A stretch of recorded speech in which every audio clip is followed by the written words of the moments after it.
Welcome to Fantastic Vision. Please subscribe us before you watch today's video. For many years, memory chips have been monopolized by foreign companies. China mainly relies on imports, and the consumption of memory chips is very large, generally accounting for 1/3 of the total chip imports. With such a large consumption, China certainly cannot always rely on foreign countries. So after years of hard work, domestic memory chips began to break through and develop faster and faster. Just as China continued to move forward, the United States began to restrict the development of domestic storage. However, news came recently that the US restrictions will fail. In October 2022, the United States introduced the most stringent export control policy in history, further implementing strict export controls on logic chips and advanced chip manufacturing equipment to China, with the focus on setting restrictions on memory chips for the first time. The memory chip restrictions standard is domestic DRAM advanced process below 18 nanometers, 3D NAND 128 layers, or more nodes.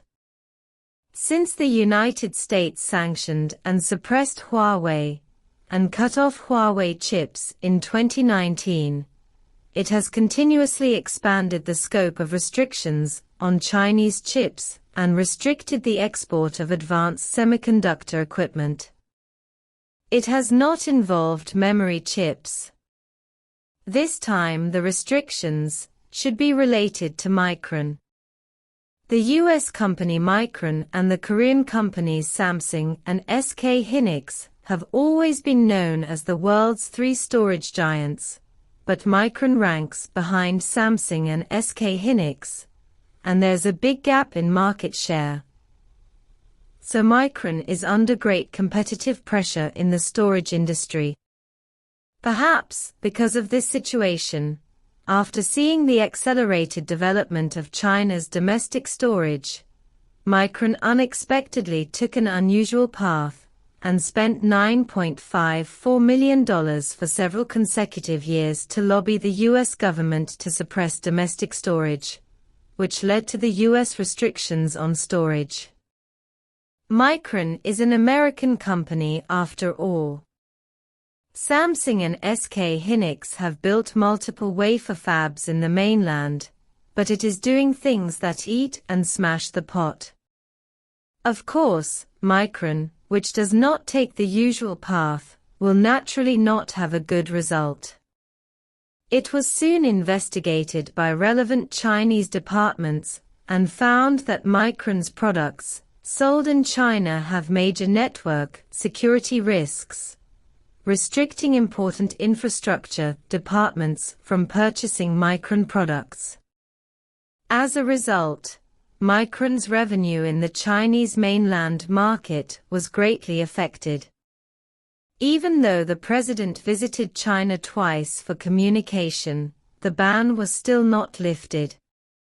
What is even more unexpected for Micron is that despite the restrictions imposed by the United States on domestic storage, Yangtze memory has also been added to the entity list by the United States, and the purchase of equipment from US companies has been restricted, and expansion has been affected, but it has not hindered the development of domestic storage. Because of the US storage restriction policy and entity list requirements, Yangtze Memory's ability to obtain advanced semiconductor manufacturing equipment from Dutch lithography machine manufacturer ASML and US semiconductor equipment manufacturers Applied Materials and KLA Tencent is limited. But it did not affect the increase in Yangtze Memory's chip production capacity. According to relevant media statistics, Yangtze Memory's NAND flash monthly production capacity will reach 130,000 pieces by the end of 2024, which is equivalent to about 8% of the global NAND supply.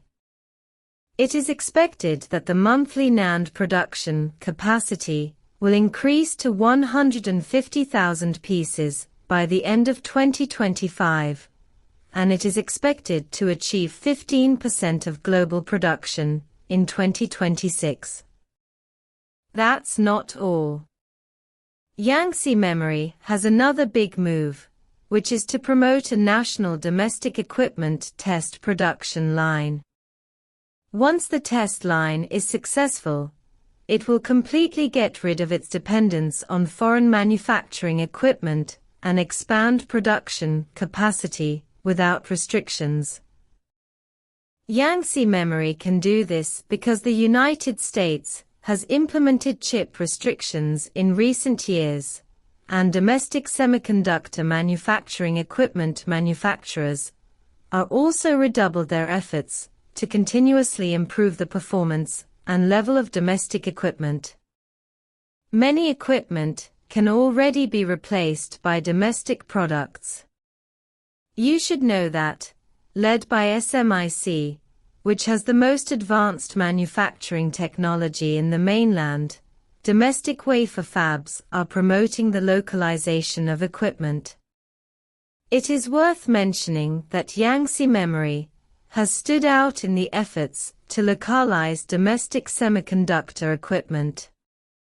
According to Morgan Stanley's estimates, the localization rate of Yangtze Memory equipment has reached 45%, far exceeding the national average and other major domestic wafer fabs.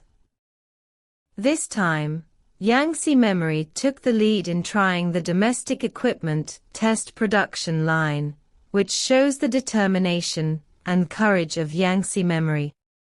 Flash memory NAND and other storage chips have different processes from logic chips, and the precision required for chip manufacturing is not so high. Therefore, the difficulty of fully transforming domestic equipment is relatively small, especially the domestic etching and deposition levels are relatively high. Besides, the larger market in the mainland is an important support behind Yangtze Memory. Even if Yangtze Memory's NAND production capacity accounts for 30% of the domestic market by the end of 2025, it still cannot meet domestic demand, and Yangtze Memory urgently needs to expand production.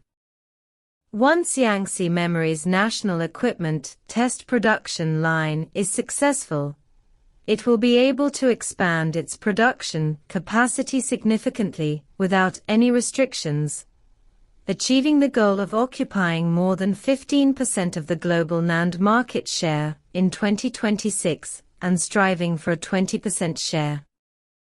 If Yangtze Memory's NAND production capacity occupies 20% of the global market share, it will be able to affect the global NAND price trend.